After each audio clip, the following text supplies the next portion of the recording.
அனைவருக்கும் வணக்கம். தெய்வீக பலன்கள் சேனல் சார்பாக தங்களை அன்புடன் வரவேற்கிறோம். இன்று நம் காணொலியில் காண விரும்புவது காகத்துக்கு ஏன் சாதம் படைக்கிறோம் என்று இந்த காணொலியில் விரிவாக பார்க்கலாம். மறக்காமல் ஒரு சப்ஸ்கிரைப் செய்யவும். நாம் அமாவாசை வழிபாடு அல்லது நம் முன்னோர்களுக்கு தர்ப்பணம் கொடுத்து விட்ட பின்னர் இது போன்ற நிகழ்வுகள் ஏற்படும். நாம் அன்று காகத்துக்கு சாதம் வைத்து அதை சாப்பிட்ட பின்னரே நாம் உணவு அருந்தும் பழக்கம் இன்றளவு நாம் கடைபிடிக்கப்பட்டு வருகிறோம்.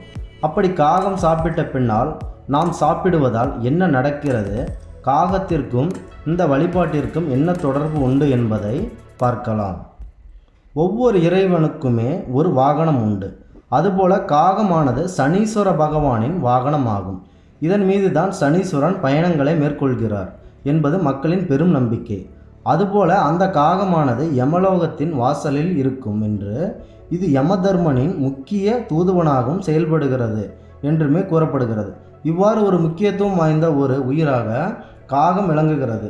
நாம் காகத்துக்கு சாதம் வைக்கும்போது யமலோகத்தில் வாழும் நம் முன்னோர்கள் அமைதி அடைந்து நமக்கு ஆசி வழங்குவார்கள் என்று சாஸ்திரம் கூறுகிறது.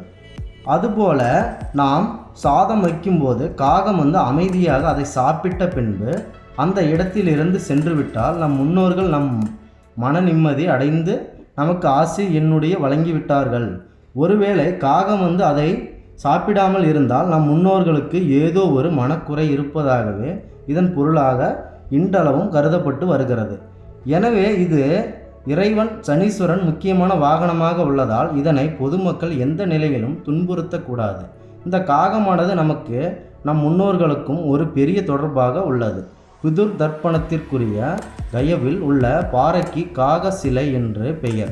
அந்த பாறையில்தான் பிண்டம் வைத்து தினசரி வழங்குவார்கள். தான் பெற்ற இன்பம் பெருக இவ்வையகம் என்று பிற காக்கைகளுக்கும் கரைந்து அழைத்த பின்னரே காகம் உணவு உண்ணும்.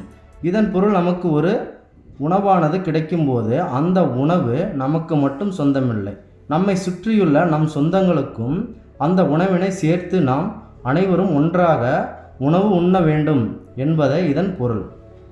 அதன்படி இந்த காகமானது கரைந்து அந்த இடத்தில் உள்ள மற்ற காகைகளும் உணவருந்த அழைக்கும். இப்படி அழைக்கின்ற காகம் இந்த உணவை உண்ணும்போது நாம் முன்னோர்களின் ஆசியால் நாம் விரைவில் பெற முடியும்.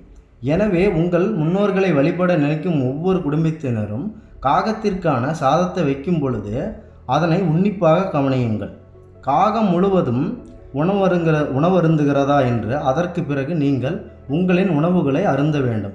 இதுவே நம் காகத்திற்கு உணவினை படைப்பதற்கான முக்கிய காரணமாகும். கடைப்பிடிப்பதால் தான் நமக்கு முன்னோர்களின் ஆசி வழங்கப்படும். மீண்டும் ஒரு நல்லதொரு காணொளியில் உங்களை சந்திக்கிறோம். நன்றி, வணக்கம்.